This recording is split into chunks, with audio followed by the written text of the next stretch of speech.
ইলমের ঝর্ণা প্রবাহিত ঢেউ উঠিল লেখনিতে, কলম যখন হাতে নিলে হে ইমাম আহমদ রাজা, রাজা রাজা রাজা রাজা আহমদ রাজা। আলহামদুলিল্লাহি রব্বিল আলামিন ওয়াসসালাতু ওয়াসসালামু আলা সাইয়্যিদিল মুরসালিন, আম্মা বা'দ, ফাআউযু বিল্লাহি মিনাশ শাইতানির রাজীম, বিসমিল্লাহির রহমানির রহিম। আসসালাতু ওয়াসসালামু আলাইকা ইয়া রাসূলাল্লাহ, আসসালাতু ওয়াসসালামু আলাইকা ইয়া হাবিবাল্লাহ, আসসালাতু ওয়াসসালামু আলাইকা ইয়া নবিয়াল্লাহ ওয়া আলা আলিকা ওয়া সুহাবিকা ইয়া নূরাল্লাহ। মাদিনী চ্যানেলের দর্শক শ্রোতা, আবারও স্বাগতম জানাচ্ছি আমাদের অনুষ্ঠান আলা হযরতের কালজয়ী কালাম এর আরেকটি পর্বে। আলহামদুলিল্লাহি তাআলা, এই অনুষ্ঠানের মধ্যে আলা হযরতের কাব্যের বিভিন্ন পংক্তি তুলে ধরা হয় এবং এটার ব্যাখ্যা করা হয় এবং এটা কুরআনের আয়াত বা হাদিসের সাথে সংশ্লিষ্ট সেই সম্পর্কেও আলোচনা করা হয়। আলোচনা শুরু করার পূর্বে আমরা একটি দুরূদ শরীফের ফজিলত শ্রবণ করব। দুরূদ শরীফের ফজিলত অনেক অনেক অনেক কিতাবে বর্ণিত রয়েছে, অনেকগুলো হাদিসের গ্রন্থেও বর্ণিত রয়েছে, অনেকগুলো ঘটনা আকারেও দুরূদ শরীফের ফজিলত বর্ণিত রয়েছে। যার মধ্যে একটি হাদিসের কিতাব মুসনাদে বাজ্জার কিতাবে বর্ণিত হাদিস নং 1425-এ ক্বালা রাসূলুল্লাহি সাল্লাল্লাহু তাআলা আলাইহি ওয়া আলিহি ওয়াসাল্লাম, ইন্নাল্লাহা ওয়াক্কালা বিকবরি মালাকান আতাহু আসমা আল খলাইকি। নিশ্চয়ই আল্লাহ তাআলা আমার কবরের মধ্যে একজন ফেরেশতা নিযুক্ত করেছে এবং তাকে সমগ্র সৃষ্টির কথা শোনার, আওয়াজ শোনার শক্তি দান করেছে। ফালা ইউসাল্লি আলাইয়া আহাদুন ইলা ইয়াউমিল কিয়ামা ইল্লা আবলাগানি বিইসমিহি ওয়া ইসমি আবিহি। অর্থাৎ যে কেউ আমার উপর দুরূদ শরীফ পাঠকারী হয়, সেই ফেরেশতা তার এবং তার বাবার নাম, অর্থাৎ সেই দুরূদ শরীফ পাঠকারী ব্যক্তির এবং ব্যক্তির বাবার নাম সহকারে নবী করিম সাল্লাল্লাহু তাআলা আলাইহি ওয়া আলিহি ওয়াসাল্লামের দরবারে আরজ করে। সে বলে, হাযা ফুলান ইবনু ফুলানিন কদ সাল্লা আলাইকা, এই জন অমুকের ছেলে অমুক আপনার উপর দুরূদ শরীফ পাঠ করেছে। মাদিনী চ্যানেলের দর্শক শ্রোতা, তো আমরা জানতে পারলাম যে নবী করিম রউফুর রহিম সাল্লাল্লাহু তাআলা আলাইহি ওয়া আলিহি ওয়াসাল্লামের দরবারে একজন ফেরেশতা নিযুক্ত রয়েছেন, আল্লাহ তাআলা নিযুক্ত করে দিয়েছেন এবং তাকে এই শক্তি, এই মহাশক্তি যেটাকে আমরা বলতে পারি, অনেক একটি গুরুত্বপূর্ণ বা মহান শক্তি হিসেবে বলতে পারি, অনেক বড় একটি শক্তি, যে সে সমগ্র সৃষ্টির কথা শুনতে পারে, এটা আল্লাহ তাআলা তাকে দান করেছে। এবং যেই সৃষ্টি যেখান থেকেই দুরূদ শরীফ পড়ুক না কেন, সে সেটা শ্রবণ করে এবং সে সেই যেই দুরূদ শরীফ পড়ুক তার নামও জানে এবং তার বাবার নামও জানে এবং দুজনেরই নাম সে নবী করিম সাল্লাল্লাহু তাআলা আলাইহি ওয়া আলিহি ওয়াসাল্লামের দরবারে পেশ করে। তো আসুন আমরাও যদি চাই যে আমাদের নাম নবী করিম সাল্লাল্লাহু তাআলা আলাইহি ওয়া আলিহি ওয়াসাল্লামের দরবারে পেশ করা হোক, আমাদের সৌভাগ্য। আসলেই এই সৌভাগ্য যদি আমরা অর্জন করতে চাই তাহলে আমাদেরকে দুরূদ শরীফ পাঠ করতে হবে। সাল্লু আলাল হাবিব সাল্লাল্লাহু তাআলা আলা মুহাম্মদ সাল্লাল্লাহু আলাইহি ওয়া আলিহি ওয়াসাল্লাম। মাদিনী চ্যানেলের দর্শক শ্রোতা, এটা তো নবী করিম সাল্লাল্লাহু তাআলা আলাইহি ওয়া আলিহি ওয়াসাল্লামের উম্মতের প্রতি আল্লাহ তাআলার বিশেষ দয়া, যে আল্লাহ তাআলা আমাদেরকে এই সুযোগ করে দিয়েছেন যে আমাদের নামও নবী করিম সাল্লাল্লাহু তাআলা আলাইহি ওয়া আলিহি ওয়াসাল্লামের প্রতি দুরূদ শরীফ পাঠ করার মাধ্যমে নবী করিম সাল্লাল্লাহু তাআলা আলাইহি ওয়া আলিহি ওয়াসাল্লামের দরবারে পেশ করা হবে। এর সাথে দুটি বিষয় আমাদের বিবেককে নাড়া দেয়, দুটি বার্তা, দুটি মেসেজ এই হাদিস শরীফ থেকে আমাদের বিবেককে নাড়া দেয়। সেই দুটি মেসেজ কি? সেই দুটি মেসেজ হচ্ছে, একটি মেসেজ যে নবী করিম সাল্লাল্লাহু তাআলা আলাইহি ওয়া আলিহি ওয়াসাল্লামের দরবারের একজন খাদিম, একজন সেবক যাকে আল্লাহ তাআলা নবী করিম সাল্লাল্লাহু তাআলা আলাইহি ওয়া আলিহি সাল্লামের দরবারে নিযুক্ত করেছেন একজন সেবক, একজন খাদিম হিসাবে, সেই ফেরেশতার কেমন শক্তি যে সে যেইখান থেকেই হোক, পৃথিবীর যেখান থেকেই হোক না কেন, যদি কোনো ব্যক্তি দুরূদ শরীফ পাঠ করে তাহলে সে সেটা শুনতে পায়, আবার এর সাথে সাথে সে তারও নাম বলে দেয় এবং তার বাবার নামও বলে দেয়। তো নবী করিম সাল্লাল্লাহু তাআলা আলাইহি ওয়া আলিহি সাল্লামের যে নিযুক্ত খাদিম রয়েছে তার যদি এই ক্ষমতা হয় তাহলে আমরা আন্দাজ করতে পারবো কি নবী করিম সাল্লাল্লাহু তাআলা আলাইহি ওয়া আলিহি সাল্লামের ক্ষমতা কতটুকু। অবশ্যই নবী করিম সাল্লাল্লাহু তাআলা আলাইহি ওয়া আলিহি ওয়াসাল্লামের জ্ঞানের পরিধি একজন সাধারণ মানুষের বিবেক কখনো বুঝতে পারবে না। সেটা তো আমাদের বিবেকের সীমার বাহিরে যে নবী করিম সাল্লাল্লাহু তাআলা আলাইহি ওয়া আলিহি ওয়াসাল্লামের জ্ঞানের পরিধি কতটুকু। নবী করিম সাল্লাল্লাহু তাআলা আলাইহি ওয়া আলিহি ওয়াসাল্লামের জ্ঞানের পরিধির কথা বলছি, আর যদি নবী করিম সাল্লাল্লাহু তাআলা আলাইহি ওয়া আলিহি ওয়াসাল্লামের দরবারে একজন খাদিমের দিকে দেখি, তারই জ্ঞানের পরিধি কতটুকু আমরা এই হাদিস শরীফ থেকে জানতে পারলাম। আরেকটি বিষয়ও এই হাদিস শরীফ থেকে আমরা জানতে পারলাম, যেমনটি আমি বলেছিলাম যে দুটি মেসেজ, এর মধ্যে একটি মেসেজ হচ্ছে নবী করিম সাল্লাল্লাহু তাআলা আলাইহি ওয়া আলিহি ওয়াসাল্লাম নিজের রওজা মুবারকে, নিজের কবর মুবারকে আমাদের কথা শুনতে পান, আমাদের আরজ শুনতে পান। তাই তো যে যখন যেখান থেকেই দুরূদ শরীফ পড়ুক না কেন নবী করিম সাল্লাল্লাহু তাআলা আলাইহি ওয়া আলিহি ওয়াসাল্লামের দরবারে সেটা সেই ফেরেশতা পেশ করে দেয়। তো প্রিয় ইসলামী ভাইরা, যেহেতু আমাদের এই অনুষ্ঠানটি আলা হজরতের কালজয়ী কালাম, আলা হজরত রহমতুল্লাহি তাআলা আলাইয়ের কাব্য সম্পর্কিত, তো আলা হজরত রহমতুল্লাহি তাআলা আলাইয়ের কাব্যেও কি নবী করিম সাল্লাল্লাহু তাআলা আলাইহি ওয়া আলিহি ওয়াসাল্লামের জ্ঞানের কথা এসেছে? তিনি কি নিজের কাব্যে নবী করিম সাল্লাল্লাহু তাআলা আলাইহি ওয়া আলিহি ওয়াসাল্লামের জ্ঞানের কথা তুলে ধরেছেন?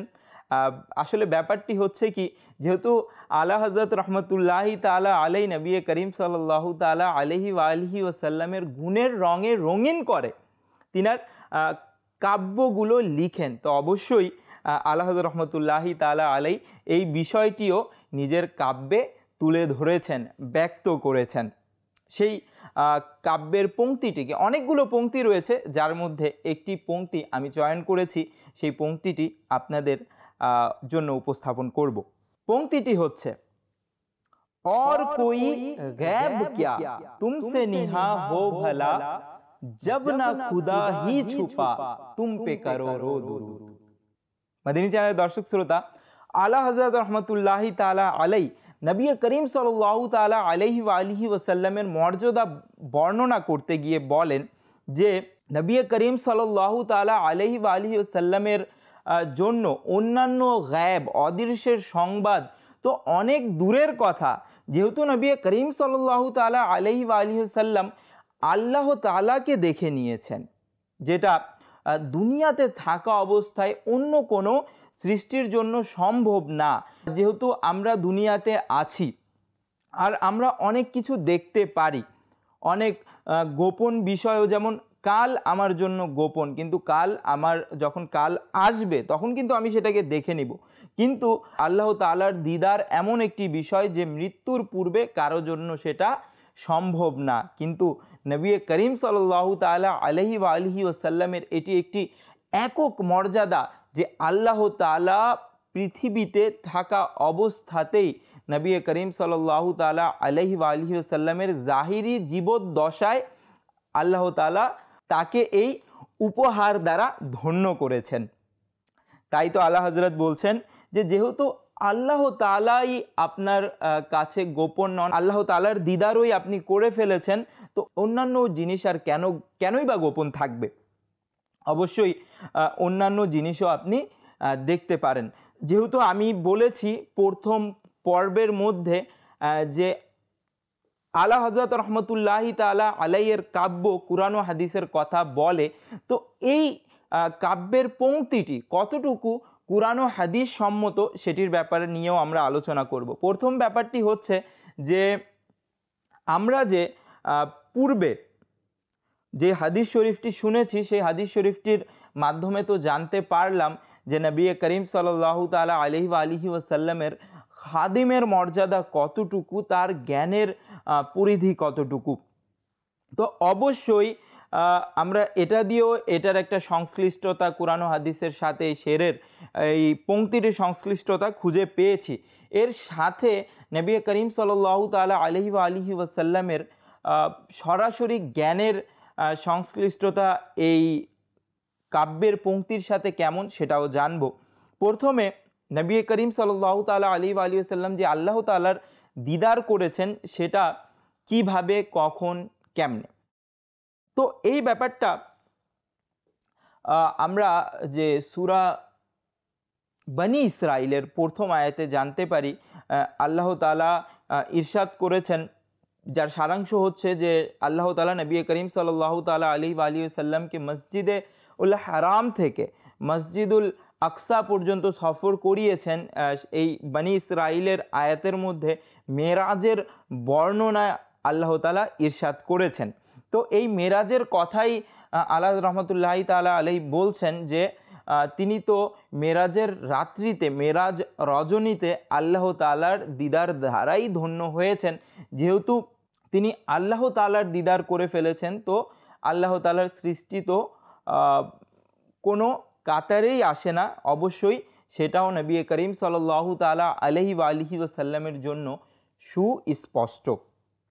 সেটি আরও কিছু কোরআনের আয়াত এবং হাদিস শরীফ দ্বারা আমরা জানব। সূরা তাকবীরের আয়াত নং 24-এ আল্লাহ তাআলা ইরশাদ করেন, ওয়ামা হুয়া আলাল গায়বি বিদনীন, এবং এই নবী গায়েব অর্থাৎ অদৃশ্যের সংবাদ বলতে কৃপণ নন। অর্থাৎ নবী করিম সাল্লাল্লাহু তাআলা আলাইহি ওয়াসাল্লামকে যখন কোনো বিষয়ে জিজ্ঞেস করা হয়, কোনো অদৃশ্যের সংবাদ জিজ্ঞেস করা হয়, নবী করিম সাল্লাল্লাহু তাআলা আলাইহি ওয়াসাল্লাম সেটা বলতে কৃপণতা প্রদর্শন করেন না, বরং সেটা বলে ফেলেন। আর এটি তো একটি সারাংশ ব্যাখ্যা আমি আরজ করলাম। তাফসিরের বিভিন্ন যে প্রসিদ্ধ তাফসির রয়েছে, গ্রহণযোগ্য তাফসির রয়েছে, তার মধ্যে এই আয়াতের তাফসির কি করা হয়েছে তা আমরা জানব। তাফসিরে বাগবীতে এই আয়াত প্রসঙ্গে মুফাসসির আবু মোহাম্মদ হুসাইন বিন মাসউদ বাগবী বলেন, অর্থাৎ এই আয়াতের তাফসিরে তিনি বলেন, অর্থাৎ আমার হাবিব সাল্লাল্লাহু তাআলা আলাইহি ওয়াসাল্লাম ইলমে গায়েব সম্পর্কে জানেন। তিনি তোমাদের বলতে কৃপণতা করেন না, বরং তোমাদেরকেও সেটা জানিয়ে দেন। এটি একটি তাফসির গ্রন্থের এই আয়াতের তাফসির, এই আয়াতের ব্যাখ্যা। আরেকটি প্রসিদ্ধ তাফসির যেটা বিভিন্ন দ্বীনি শিক্ষা প্রতিষ্ঠানে পড়ানো হয়, পাঠ্যপুস্তিকাতে রয়েছে, আর এটা খুবই প্রসিদ্ধ একটি তাফসির গ্রন্থ, এটি হচ্ছে তাফসিরে বায়দাবী। তাফসিরে বায়দাবীর মধ্যে এই আয়াতের তাফসির কি করা হয়েছে। আবু সাঈদ আব্দুল্লাহ বিন ওমর বায়দাবী রহমাতুল্লাহি তাআলা আলাইহি অর্থাৎ তাফসিরে বায়দাবী প্রণেতা এই আয়াতের তাফসিরে ইরশাদ করেন, নবী করিম সাল্লাল্লাহু তাআলা আলাইহি ওয়াসাল্লাম যেই গায়েবের কথাগুলো বলা হয়ে থাকে তিনি সেগুলো বলতে কৃপণতা করেন না। অর্থাৎ নবী করিম সাল্লাল্লাহু তাআলা আলাইহি ওয়াসাল্লামকে আল্লাহ তাআলা যা জানিয়েছেন সেগুলো তিনি জানাতে কৃপণতা করেন না। আল্লাহ তাআলা নবী করিম সাল্লাল্লাহু তাআলা আলাইহি ওয়াসাল্লামকে কি জানিয়েছেন, কতটুকু জানিয়েছেন, আসুন আমরাও হাদিস এবং কোরআনের আয়াতের মাধ্যমে সেগুলো জেনে নেই। আল্লাহ তাআলা সূরা নিসার একটি আয়াতে ইরশাদ করেন, ওয়া আল্লামাকা মা লাম তাকুন তা'লাম ওয়া কানা ফাদলুল্লাহি আলাইকা আযীমা। অর্থাৎ এবং আল্লাহ তাআলা আপনাকে শিখিয়ে দিয়েছেন যা আপনি জানতেন না। ওই সব কিছু আল্লাহ তাআলা আপনাকে শিখিয়ে দিয়েছেন যা আপনি জানতেন না। আপনার উপর আল্লাহর এটি বড় মেহেরবানি। ওয়া কানা ফাদলুল্লাহি আলাইকা আযীমা, এবং আল্লাহ তাআলার পক্ষ হতে এটি আপনার উপর বড় মেহেরবানি। মাদিনী চ্যানেলের দর্শক শ্রোতা, এই আয়াতটার দিকে যদি একটু আমরা দৃষ্টিপাত করি, ওয়া আল্লামাকা মা লাম তাকুন তা'লাম, আপনি যা জানতেন না আল্লাহ তাআলা আপনাকে তা জানিয়েছেন। তো যা জানতেন না, মা যে শব্দটা আছে এটা মাটা আম্মা হিসেবে ব্যবহৃত হয়, মানে এটা সকল কিছুকে নিজের ভিতরে নিয়ে নেয়। যে নবী করিম সাল্লাল্লাহু তাআলা আলাইহি ওয়া আলিহি ওয়াসাল্লামকে আল্লাহ তাআলা সেই সব কিছু সম্পর্কে বলে দিয়েছেন, জানিয়ে দিয়েছেন, যা নবী করিম সাল্লাল্লাহু তাআলা আলাইহি ওয়া আলিহি ওয়াসাল্লাম জানতেন না। তো এটা দ্বারা আমরা বুঝতেই পারছি যে নবী করিম সাল্লাল্লাহু তাআলা আলাইহি ওয়া আলিহি ওয়াসাল্লাম সব কিছু সম্পর্কে জানতেন। তাফসিরে জালালাইনে এই আয়াত সম্পর্কে কি লেখা হয়েছে, তাফসিরে জালালাইন সম্পর্কে আমি বলতে চাই, যারা মাদ্রাসার শিক্ষার্থী রয়েছেন বা দিনী ফিল্ডে রিলিজিয়াস কোয়ালিফিকেশন যাদের কাছে আছে, যারা ধর্মীয় শিক্ষায় শিক্ষিত, তারা অবশ্যই তাফসিরে জালালাইন সম্পর্কে জানেন। আর যারা জানেন না তাদের জন্য বলবো, তাফসিরে জালালাইন এমন একটি কিতাব যা মাদ্রাসার শিক্ষার্থীদের পাঠ্যসূচির অন্তর্ভুক্ত। একজনকে আলিম হওয়ার জন্য এই তাফসিরে জালালাইন পড়তে হয়, অধ্যয়ন করতে হয়।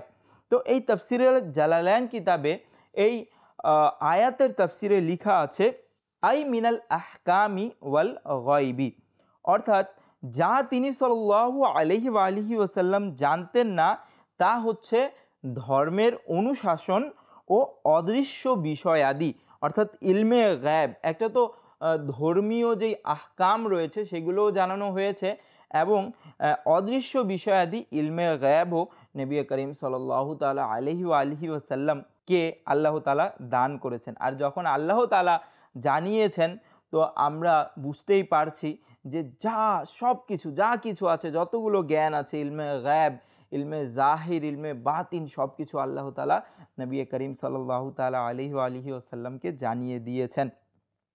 তারপর তাফসিরে কবির, এটিও একটি অনেক প্রসিদ্ধ তাফসির। এর মধ্যে কি বলা হয়েছে এই আয়াত সম্পর্কে? এর মধ্যে বলা হয়েছে, আনজালাল্লাহু আলাইকাল কিতাবা ওয়াল হিকমাতা ওয়া আতলাআকা আলা আসরারিহিমা ওয়া কাফাকা আলা হাকাইকিহিমা, অর্থাৎ আল্লাহ তাআলা আপনার উপর কুরআন ও হিকমত, হিকমত মানে কি, জ্ঞান বিজ্ঞান ও দর্শন অবতীর্ণ করেছেন, উহাদের গুপ্ত ভেদ সমূহ উদ্ভাসিত করেছেন এবং উহাদের হাকিকত সমূহ সম্পর্কেও আপনাকে অবহিত করেছেন। অর্থাৎ একটি বিষয় সম্পর্কে, প্রকাশ্য সম্পর্কেও তো নবী করিম সাল্লাল্লাহু তাআলা আলাইহি ওয়া আলিহি ওয়াসাল্লাম জানতেন, এবং এটার গোপনীয়তা, এটাকে গভীরভাবেও নবী করিম সাল্লাল্লাহু তাআলা আলাইহি ওয়া আলিহি ওয়াসাল্লামকে জানতেন। আর কেনই বা জানবেন না, যেহেতু আল্লাহ তাআলা নবী করিম সাল্লাল্লাহু তাআলা আলাইহি ওয়া আলিহি ওয়াসাল্লামকে জানিয়েছেন। আরেকটি আয়াত, সূরা রহমানের আয়াত, নবী করিম সাল্লাল্লাহু তাআলা আলাইহি ওয়া আলিহি ওয়াসাল্লামকে আল্লাহ তাআলা ইরশাদ করছেন, আর রহমান আল্লামাল কুরআন খলাকাল ইনসান আল্লামাহুল বায়ান। আল্লাহ তাআলা এই আয়াতের মধ্যেও, যদি আমি এটার সারাংশ, এটার অনুবাদ বলি, যে আল্লাহ তাআলা নবী করিম সাল্লাল্লাহু তাআলা আলাইহি ওয়া আলিহি ওয়াসাল্লামকে শিখিয়ে দিয়েছেন, যা নবী করিম সাল্লাল্লাহু তাআলা আলাইহি ওয়া আলিহি ওয়াসাল্লাম জানতেন না। কিতাবের জ্ঞান শিখিয়েছেন, কিতাবের জ্ঞান আল্লাহ তাআলা নবী করিম সাল্লাল্লাহু তাআলা আলাইহি ওয়া আলিহি ওয়াসাল্লামকে কুরআন শরীফের শিক্ষা দিয়েছেন। আর যখন আল্লাহ তাআলা নবী করিম সাল্লাল্লাহু তাআলা আলাইহি ওয়া আলিহি ওয়াসাল্লামকে কুরআন শরীফের শিক্ষা দিয়েছেন, আর কুরআন শরীফের ব্যাপারে আল্লাহ তাআলা কি ইরশাদ করেছেন, এবং শুষ্ক ও আর্দ্র এমন কিছুই নেই যা উজ্জ্বল কিতাবে লিপিবদ্ধ হয়নি। অর্থাৎ কুরআন শরীফের মধ্যে প্রত্যেকটা বিষয়ে এর বর্ণনা রয়েছে। প্রত্যেকটা ব্যক্তি তার জ্ঞান অনুসারে যতটুকু আল্লাহ তাআলা তাকে বুঝশক্তি দিয়েছেন ততটুকু সে বুঝতে পারে, কিন্তু কুরআন শরীফের মধ্যে সব কিছুর বর্ণনা রয়েছে। আরেকটি আয়াতের মধ্যে আল্লাহ তাআলা ইরশাদ করেন, নাজ্জালনা আলাইকাল কিতাবা তিবিয়ানান লিকুল্লি শাইইন, হে নবী সাল্লাল্লাহু আলাইহি ওয়া আলিহি ওয়াসাল্লাম, আমি তোমার প্রতি কুরআন অবতীর্ণ করেছি যা প্রত্যেক কিছুর সুস্পষ্ট বিবরণ সম্বলিত। অর্থাৎ কোরআনে পাকের মধ্যে সব কিছুর বিবরণ রয়েছে। আর সেই কোরআনে পাক, একটি আয়াতের মধ্যে আল্লাহ তাআলা বলছেন সূরা রহমানের, যে সেই কোরআনে পাক আল্লাহ তাআলা নবী করিম সাল্লাল্লাহু তাআলা আলাইহি ওয়াসাল্লামকে শিক্ষা দিয়েছেন। যেহেতু আল্লাহ তাআলা নবী করিম সাল্লাল্লাহু তাআলা আলাইহি ওয়াসাল্লামকে কোরআনে পাক শিক্ষা দিয়েছেন, আর এই কোরআনে পাকের মধ্যে প্রত্যেকটা কিছুর বর্ণনা রয়েছে, তো আমরা বলতেই পারি যে এমন কিছু নেই যে নবী করিম সাল্লাল্লাহু তাআলা আলাইহি ওয়াসাল্লাম জানতেন না। সব কিছুই নবী করিম সাল্লাল্লাহু তাআলা আলাইহি ওয়াসাল্লাম কোরআনের মাধ্যমে এবং আল্লাহ তাআলার অনুগ্রহের মাধ্যমে জানতেন, অবগত ছিলেন। সুতরাং আমাদেরকেও দুরূদ শরীফ পাঠ করতে হবে এবং এটা চিন্তা করতে হবে যে আমাদেরও আমলনামা সম্পর্কে নবী করিম সাল্লাল্লাহু তাআলা আলাইহি ওয়াসাল্লাম জানেন এবং আমাদেরও আমলনামা নবী করিম সাল্লাল্লাহু তাআলা আলাইহি ওয়াসাল্লামের দরবারে পেশ করা হয়। সুতরাং আমাদের উচিত যে নবী করিম সাল্লাল্লাহু তাআলা আলাইহি ওয়াসাল্লামের প্রতি ভালোবাসায় আমরা যেন প্রত্যেক প্রকার গুনাহকে ছেড়ে দেই। আল্লাহ তাআলা আমাকেও এই বিষয়গুলোর উপর আমল করার তৌফিক দান করুক, আমাদের সবাইকে এই বিষয়গুলোর প্রতি আমল করার তৌফিক দান করুক। মাদিনী চ্যানেলের দর্শক শ্রোতা, আগামী পর্বের আমন্ত্রণ জানিয়ে বিদায় নিচ্ছি। সল্লু আলাল হাবিব সাল্লাল্লাহু তাআলা আলা মুহাম্মদ সাল্লাল্লাহু আলাইহি ওয়াসাল্লাম। ইলমের ঝর্ণা প্রবাহিত ঢেউ উঠিল লেখনিতে, কলম যখন হাতে নিলে হে ইমাম আহমদ রাজা, রাজা রাজা রাজা রাজা আহমদ রাজা।